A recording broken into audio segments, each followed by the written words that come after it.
बच्चों, परीक्षा में एक अपठित गद्यांश आता है जिसमें से कुछ प्रश्न पूछे जाते हैं, जैसे कि उस गद्यांश में से उसका शीर्षक या उसमें से जो प्रश्न दिए गए होंगे उनके उत्तर पूछे जाते हैं और इसमें हमें आसानी से नंबर भी मिल जाते हैं।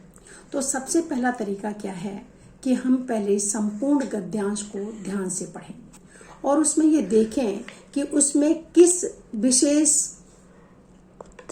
बात की गई है, यानी किसी व्यक्ति के बारे में या किसी विषय के बारे में या किसी के बारे में भी कोई बात की गई है, तो उसको हम ध्यान रखें। यानी कि उसमें जो विशेष बातें बताई गई हैं उसी के आधार पर हमें शीर्षक का चुनाव करना होता है। शीर्षक का चुनाव करते समय हमें ध्यान रखना है कि शीर्षक छोटा होना चाहिए, यानी कि 2 या 3 शब्दों का, एक का भी हो सकता है 2 या 3 का, इससे ज्यादा बड़ा शीर्षक नहीं होना चाहिए। दूसरी बात, शीर्षक में उस संपूर्ण गद्यांश के बारे में जो बताया गया है उसका भाव होना चाहिए।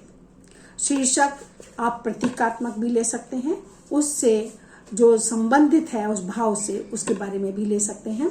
तो इस तरीके से हमें शीर्षक का चुनाव करना होगा। संक्षिप्त होना चाहिए पहली बात तो, और दूसरा उस गद्यांश से संबंधित होना चाहिए, उससे कोई अलग हम शीर्षक नहीं दे सकते, यह बात ध्यान रखनी है। दूसरा उसमें आ जाता है भाव। तो भाव के लिए हमें 1/3 यानी कि हमें 2 पंक्तियों में लगभग हमें उस गद्यांश का जो भाव है वो लिखना चाहिए। उसके अनुसार क्या करें हम कि जो मुख्य मुख्य बातें हैं उनको हम अंडरलाइन कर लें और फिर उन्हीं बातों को अपने माध्यम से अपने तरीके से उसको हम वाक्यों में उनको लिख सकते हैं।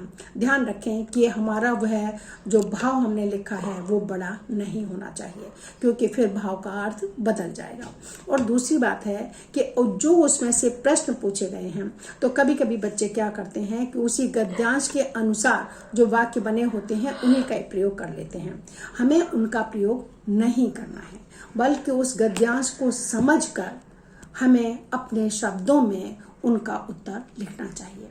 बच्चों, यह नंबर लेने का बहुत ही सुंदर तरीका है और गद्यांश एक इम्तिहान में आता है तो हमें उसके लिए थोड़ा सा समय देना होगा। उसे हम फालतू न समझें और अंत में करने की कोशिश न करें, बल्कि हम उसे सही समय पर जहां पर हमें उचित लगता है वहां पर हम उसका प्रयोग कर सकते हैं। इस तरीके से आप इम्तिहान में अच्छे नंबर ले सकते हैं।